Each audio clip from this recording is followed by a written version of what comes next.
¿Qué tal amigos? ¿Cómo están? Yo soy Tulio Ortiz y hoy les traigo otro video para este canal en donde el objetivo es aportar valor a todos ustedes que trabajan duro para crecer día con día. Este video me lo han pedido mucho y está relacionado con otros videos que ya hice. Creé una playlist por si quieren irla a checar, va a aparecer por acá o si no en descripción. Lo que les propongo en este video va a ser primero comentarios muy generales sobre el método y digamos sugerencias o advertencias. Después voy a resumir en qué consiste el método para todas aquellas personas que no lo conocen y en un segundo video vamos a ver desde mi computadora más en detalle cómo hago realmente las diferentes notas. Así que si después de ver este video te gustó su contenido y te interesa el próximo, te pido que des like, te abones y actives la campanita para que seas notificado de cuando suba el próximo video. Y me gustaría empezar explicando por qué se me hace importante un método de toma de notas. Yo creo que toda persona que haya intentado hacer un trabajo escrito comenzando desde cero, quiere decir desde una página en blanco, se ha dado cuenta lo difícil que es expresar todas esas ideas que tenemos en la cabeza. Porque o todas llegan al mismo tiempo y en lo que estamos escribiendo una, las otras se nos olvidan, o las ideas llegan incompletas, quiere decir que no nos acordamos de todos los detalles y tenemos que interrumpir nuestro proceso de escritura para ir a acordarnos de dónde habíamos visto esa información y completarla. O en el peor de los casos, las ideas no llegan, lo que se conoce como el síndrome de la página en blanco. Y para ser muy sincero, yo solía ser una persona que era alérgica a tomar apuntes, a tomar notas. Eso era cierto en la escuela y también cuando empecé a trabajar. Me daba pereza anotar todo lo que pasaba por mi cabeza y prefería dejarlo a mi memoria sola, a asumir el rol de acordarme de todo lo que necesitaba cuando lo necesitaba. Pero hubo un momento en el que en el trabajo tenía que trabajar en 4 o 5 proyectos en paralelo con muchos detalles. Aunado a esto, todas las tareas del hogar, y aparte en esa época dormía menos de 5 horas por día. Así que basta con decirles que casi me vuelvo loco. Pero me di cuenta estudiando métodos de productividad, como por ejemplo el método GTD, Getting Things Done, que es muy peligroso sobrecargar nuestra mente con todos estos aspectos y que para contrarrestar esto podemos plasmarlos por escrito y libera mucha energía mental. De hecho, hice un video al respecto por si quieren irlo a checar, aparecerá por acá. Y algo muy similar me pasó cuando empecé a estudiar este método de toma de notas que es el Zettelkasten.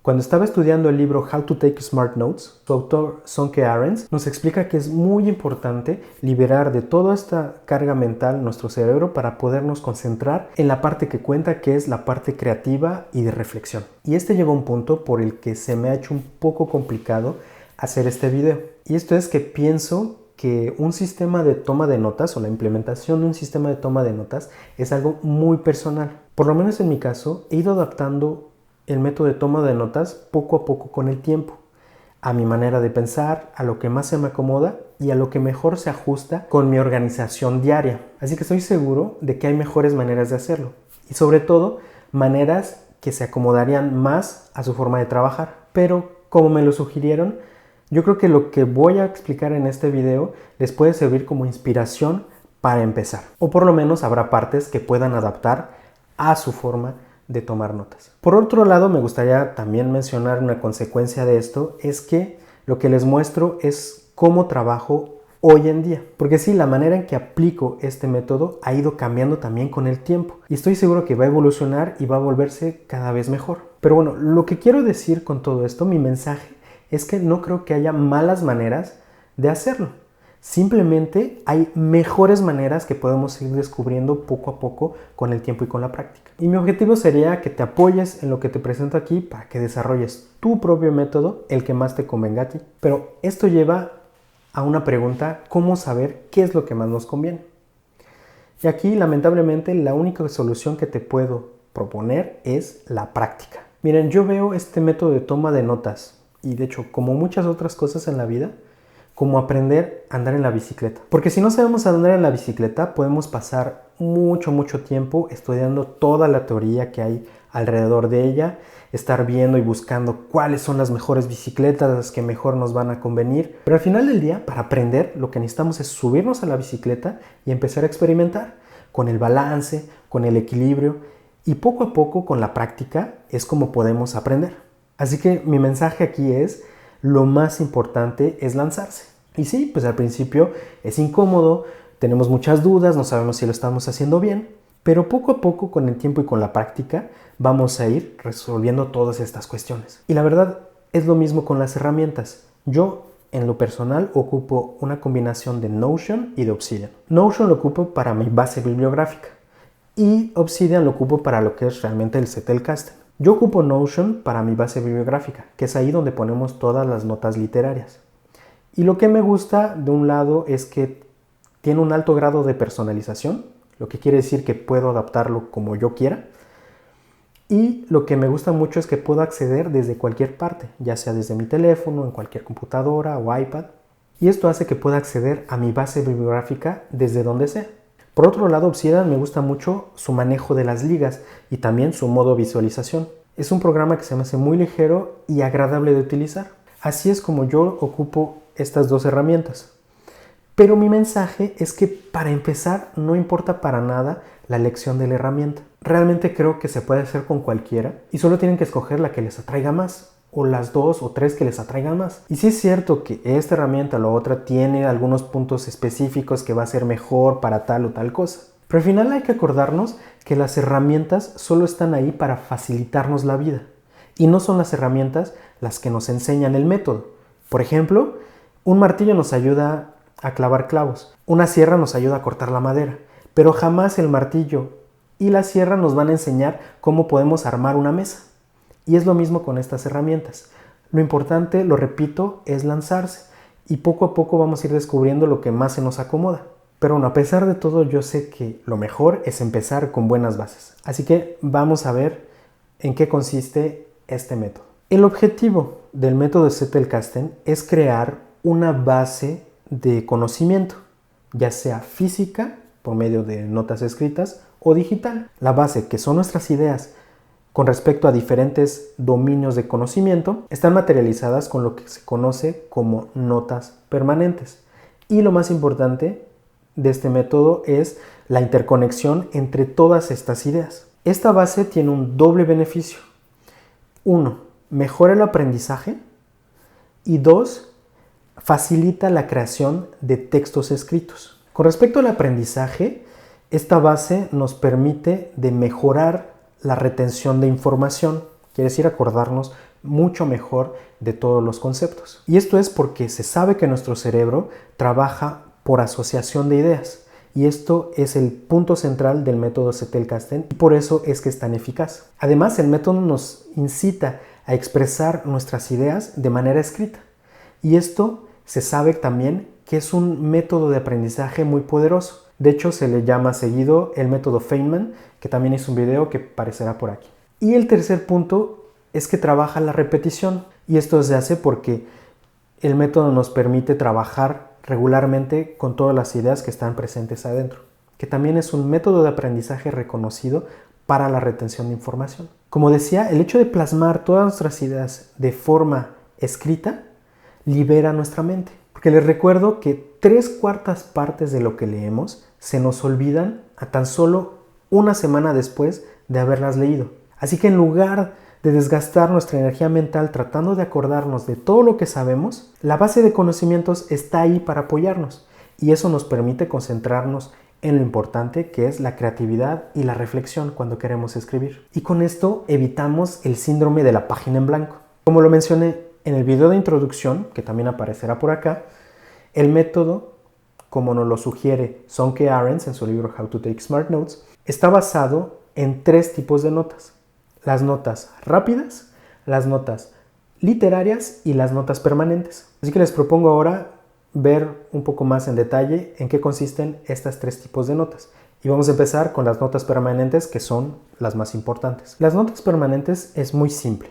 Es una idea o un concepto redactada con nuestras palabras, con nuestras propias palabras y sobre todo haciendo énfasis con las conexiones que tiene con otras ideas y conceptos. Daré un pequeño ejemplo cuando hable de mi flujo un poquito después del video, pero sobre todo en el próximo vamos a ver en detalle cómo yo construyo mis notas permanentes. Hay algo muy importante que hay que saber, es que el Zettelkasten no es algo estático o fijo. Más bien evoluciona con el tiempo, tanto su contenido como su estructura. Las notas permanentes, aunque lleven ese nombre, también pueden ir cambiando con el tiempo las podemos ir corrigiendo, completando, dividiendo, tanto su nombre, su contenido, sus ligas. Como les decía al principio, no hay malas maneras de hacerlo, solo hay mejores que vamos descubriendo poco a poco. Algo que hace muy particular este método es que se aconseja que su estructura se forme a través de cómo las ideas se van agrupando, se van aglomerando entre ellas. Este tipo de formas de construcción se llama bottom-up, quiere decir que vamos del elemento más único y vamos creando estructuras más complejas. A diferencia del clásico top-down, que empezamos desde un tema muy general y vamos poco a poco subdividiendo el tema. Y esto nos lleva a un punto que es importante para el método, que es el índice. Porque el índice refleja la estructura de nuestro Zettelkasten. Y otra manera de decirlo es que refleja nuestros centros de interés.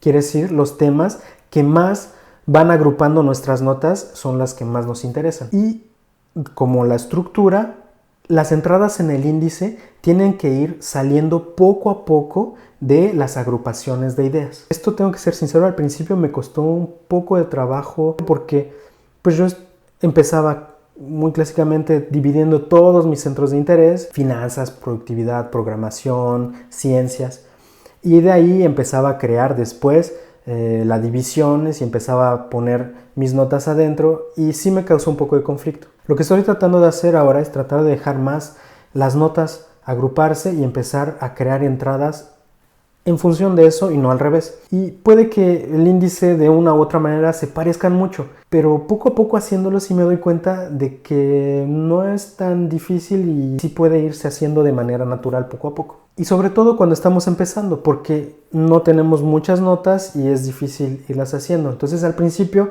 sí lo que aconsejo es concentrarse en crear y crear y crear notas, 2, 3 notas al día, y ya después, con el paso del tiempo, vamos a poder empezar a crear nuestro índice y nuestra estructura. Y el índice también es importante para el método porque normalmente es nuestro punto de entrada hacia los diferentes temas o notas. Si estamos buscando un tema o una nota en específico, normalmente a través del índice debemos de poder encontrar el camino. Yo creo que es fundamental si hacemos un Zettelkasten a la mano, y un poquito menos relevante si lo hacemos digital, porque las herramientas tienen motores de búsqueda muy poderosos y pueden reemplazar parcialmente la función del índice.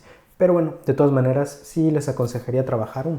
Y hay una regla muy importante que yo sigo, y es que toda nota permanente debe de llevar por lo menos una liga.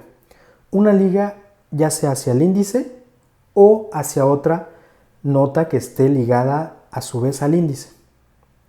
Claro que puede llevar muchas otras ligas, pero por lo menos una de este estilo. Así que en resumen, una nota permanente es una idea o un concepto redactada con nuestras palabras y tratar de redactarlo muy bien, como si quisiéramos copiar y pegar el párrafo a nuestro escrito directamente sin tener que modificarlo. Y también muy importante, no olvidar las ligas con otras ideas. Vamos a pasar a la descripción de las notas literarias y de las notas rápidas.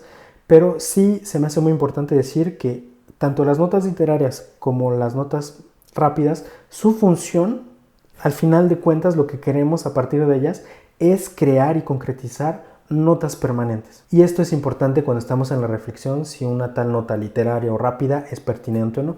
Pero vamos a empezar con las notas literarias. Las notas literarias son las notas de nuestras lecturas. Esto quiere decir que son los puntos centrales del texto que estamos leyendo. Se recomienda, pero no es necesario, separar las notas bibliográficas, las notas literarias y el Zettelkasten con sus notas permanentes, como lo hago yo, pero lo repito, no es necesario. La base bibliográfica, que es donde ponemos nuestras notas literarias, y simplemente es eso, es una base donde vamos guardando las diferentes entradas, que una entrada es un documento que estamos trabajando. Por ejemplo, un libro o un artículo, y en donde guardamos toda la información pertinente para poder hacer referencia a ese documento.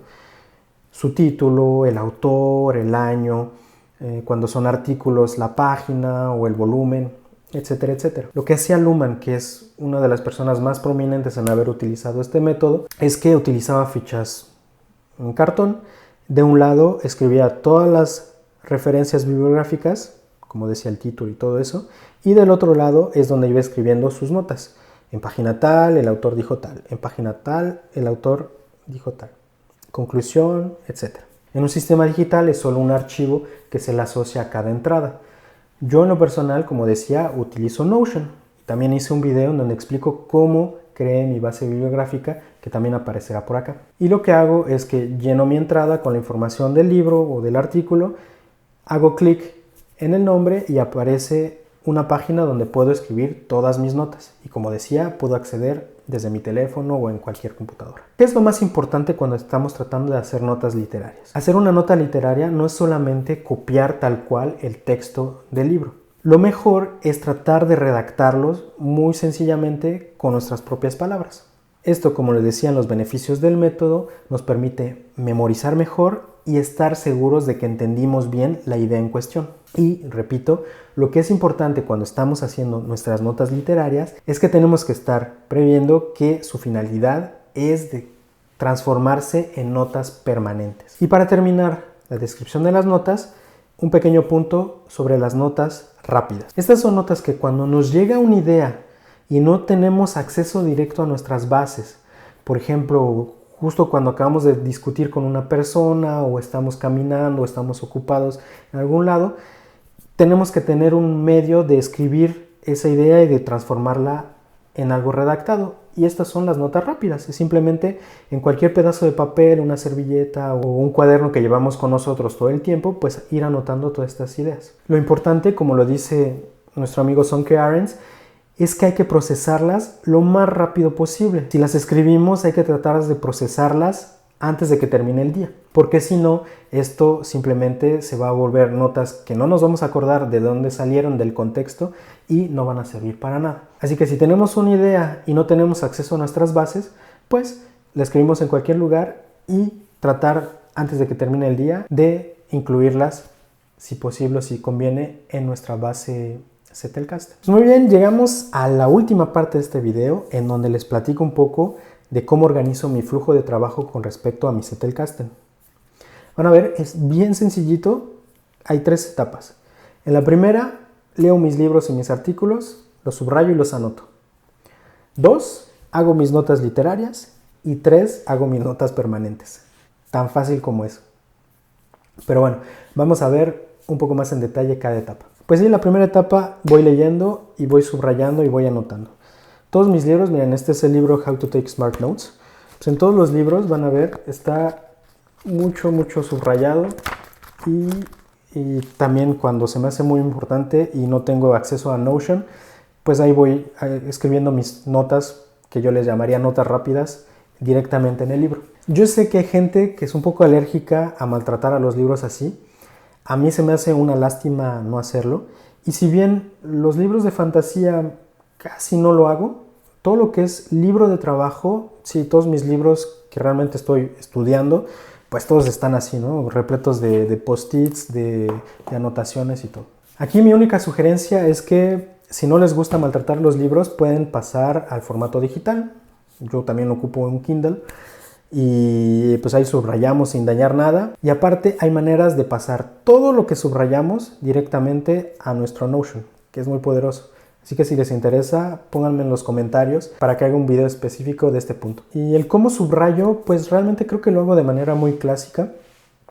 Y de hecho lo hacía antes de interesarme al método Zettelkasten. Simplemente trato de ir identificando cuáles son los puntos centrales de cada párrafo o lo que realmente me gustaría acordarme o los pasajes que realmente resuenan conmigo, que me hacen sentir algo. Y pues también un poquito de lo que trato de pensar es que todo lo que estoy subrayando en algún momento voy a tratar de plasmarlo en una nota literaria o directamente en una nota permanente, pero el chiste es que si voy pensando en eso, pues hay veces que sí me ayuda a decidir si subrayo o no. Yo creo que peco un poco de subrayar demasiado, pero no es tan importante la verdad. Y como trabajamos, normalmente este método nos pide trabajar después todo lo que estamos subrayando para hacer notas literarias, pues ahí es donde estamos pues ya filtrando lo que hicimos bien o mal. Pero bueno, al final de cuentas, lo que más les aconsejo en esta etapa es disfrutar de lo que están leyendo. Eso se me hace que es lo más importante. En la segunda etapa de mi flujo, lo que hago es hacer notas literarias. Y esto lo hago a partir de todo lo que he subrayado en los libros. Y la verdad sí varía mucho en función de qué tipo de libro es o si es un artículo. Lo que a mí me gusta hacer por lo general es cuando empiezo un libro, es que copio el índice y a partir de ahí ya empiezo a llenar poco a poco en conforme voy avanzando en mi lectura. Lo que es más ideal es que directamente después de haber leído un capítulo, transformarlos en notas literarias, que se puede hacer después, pero esto cuesta más trabajo y es cada vez más difícil. Así que, mensaje, tratar de hacerlo lo más fluido posible entre el momento de la lectura a transformarlos en las notas literarias. Y la tercera etapa son las notas permanentes. Yo creo que ya detallé mucho en qué consiste una nota permanente, así que simplemente les voy a tratar de dar un pequeño ejemplo para que sea un poco más claro todo esto. Y para el ejemplo me voy a basar en una lectura que estoy haciendo ahorita, que es The Psychology of Money, la psicología del dinero. Y al principio el autor nos cuenta una historia sobre dos personas. De un lado un barrendero y de otro lado una persona muy brillante con muchos estudios y creo que muchos conocimientos en el dominio de la medicina. Y el autor nos dice que al final de la vida el barrendero acabó con varios millones de dólares y la persona muy brillante, a pesar de haber acumulado muchísimo dinero, al final de cuentas sus malos hábitos hicieron que todo lo perdiera y terminara en bancarrota. Entonces el autor nos dice que el logro financiero tiene muchísimo más que ver con los hábitos que con nuestra inteligencia. Así que mi nota permanente llevaría esta frase diciendo que el éxito financiero está más ligado con los buenos hábitos que con la inteligencia y llevaría por lo menos una liga hacia una entrada, hacia una nota permanente que haría sobre el libro de Psychology of Money o hacia una entrada del índice que podría ser finanzas. Y claro que podría llevar otras ligas, por ejemplo, si tenemos una entrada a psicología o cosas así, podría estar ligado. Lo repito una vez más, creo que lo dije muchas veces, pero lo más importante es lanzarse, es practicar y realmente poco a poco vamos a ir encontrando la manera que más funciona para cada quien. Por ejemplo, yo ahorita en mi flujo siento que hay mucha fricción todavía entre la lectura, la creación de notas literarias y la creación de notas permanentes. Espero mucho tiempo entre una u otra. Tengo que tratar de hacer más fluido mi proceso y más inmediato, que cada vez que leo tratar de hacer directamente mis notas literarias y en la noche, si puedo, tratar de concretizarlas en notas permanentes. Pero bueno, eso es lo que estoy ahorita trabajando y lo que estoy tratando de mejorar. Una última vez, la práctica, la práctica, la práctica. Eso es lo más importante. Pues muy bien amigos, espero que no haya sido muy largo este video. Les agradezco mucho haberlo visto. Espero que les haya respondido a algunas de sus dudas y sobre todo que el próximo responda todavía más. Por favor, den like, suscríbanse y activen la campanita para que les notifique cuando suba nuevos videos. Que estén muy bien y nos vemos en otro.